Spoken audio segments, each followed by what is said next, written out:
তুমি কার প্রিয়জন আর কার প্রয়োজন, এই দুটো বিষয় বুঝতে না পারলে কখনো সঠিক মানুষ চিনতে পারবে না। প্রিয়জন একজনের বেশি হয় না, প্রয়োজন হয় অনেকের।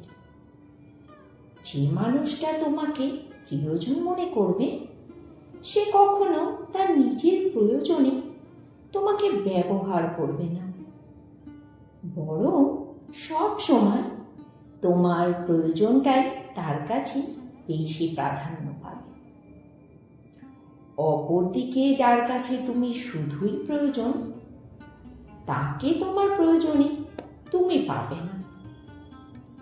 প্রিয়জনের কাছে কখনো সময় চাইতে হয় না, বরং মানুষটা সময় দেওয়ার জন্য সব সময় প্রস্তুত থাকে।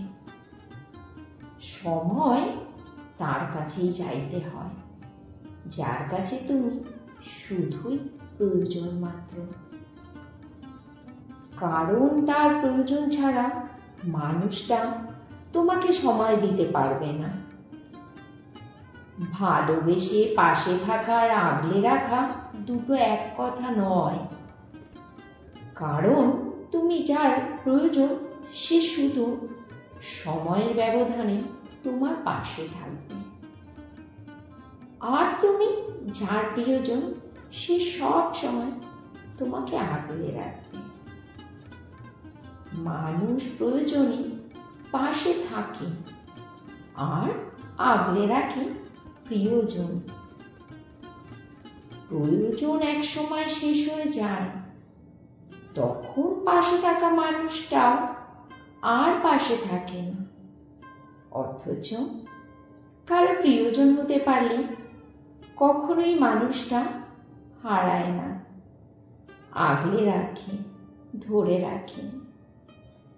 প্রিয়জন হয়ে সব সময় আগলে রাখবে এমন একটা মানুষ থাকা দরকার, যে কিনা অন্যদের মতো প্রয়োজন শেষে হাত ছেড়ে দেবে না, বরং সারা জীবন শক্ত করে ধরে রাখবে। যার প্রায়োরিটি লিস্টের মানুষ থাকবে,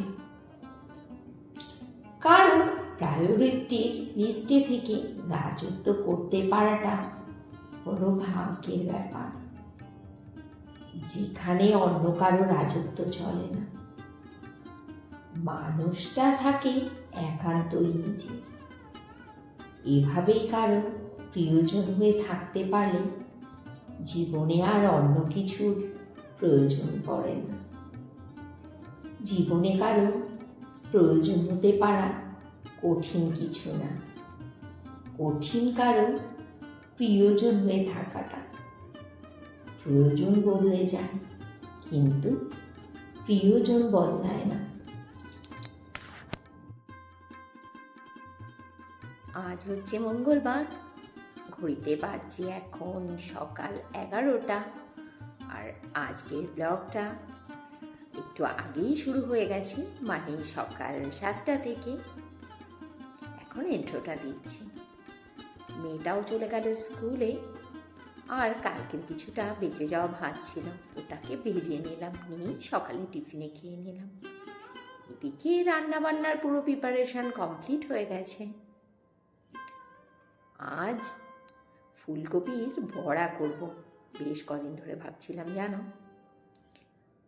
আর ভাবছি একটু সবজি দিয়ে ডাল করব, কিন্তু সবজি বলতে ঘরে ছিল শুধু ফুলকপি গাজর, ব্যাস দুধের স্বাদ ঘোলে ওই দিয়েই করে দিলাম সবজি ডাল। এবছর আজই প্রথম নতুন আলু দিয়ে দম করছি। কদিন ধরেই খাবো খাবো ভাবছিলাম, তা করা আর হচ্ছিল না, ফাইনালি আজ তৈরি করেই ফেললাম। এখন ঘড়িতে বাজে দুপুর 3:20, আর এখন করবো লাঞ্চ। মেয়েটাও চলে এসেছে স্কুল থেকে। দেখে নাও আজকে লাঞ্চে কী কী রয়েছে। রয়েছে সেই সবজি ডাল, বেগুন পোড়া, রয়েছে ফুলকপির বড়া, সোয়াবিনের তরকারি, আর রয়েছে আলুর দমটা।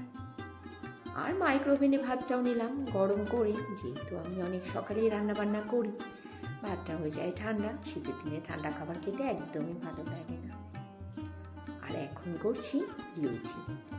বাঙালির কিন্তু একটা প্রিয় খাবার লুচি আর আলুর দম। আমি লুচিগুলো বেলে দিচ্ছিলাম আর ছেলেটা ভেজে তুলছিল। এই দিয়েই আজকে ডিনারটা সারবো। আর আজকের ব্লগটা এখানেই শেষ করে দিচ্ছি। সবাই খুব ভালো থাকবেন, সুস্থ থাকবেন।